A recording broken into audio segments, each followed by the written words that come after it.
మనం ఎప్పుడూ ఒక పొరపాటు మాట మాట్లాడతాం. అదేంటంటే, ఎవరికైనా ఏదైనా సమర్పణ చేసేటప్పుడు మేము దానం చేశాం, మేము డొనేట్ చేశాము అంటాం. అది చాలా తప్పు. డొనేట్ చేశాము, దానం చేశాము అనే మన భావన ఉంది చూసారా? అది మహా తప్పు. మనం ఎవరికైనా సమర్పణ చేసే అవకాశాన్ని భగవంతుడు మనకిచ్చాడు అని ఎప్పుడైతే మన మనసులో వస్తుందో, అప్పుడే నువ్వు భగవంతుడికి దగ్గరవుతావు. అప్పుడే నీలో అహంకారం లేనట్టు.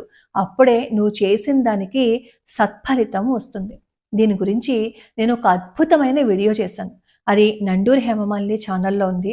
రిలేటెడ్ వీడియోస్‌లో నేను ఇస్తాను, ఒకసారి చూడండి.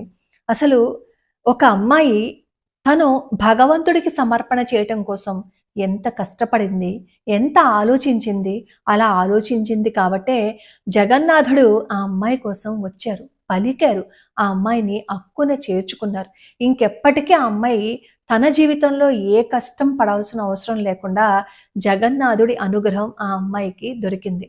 మరి అలాంటి అనుగ్రహమే మనకి దొరకాలి అంటే ఆ వీడియో పూర్తిగా చూసి మనం కూడా మనల్ని మనం మార్చుకుందాం.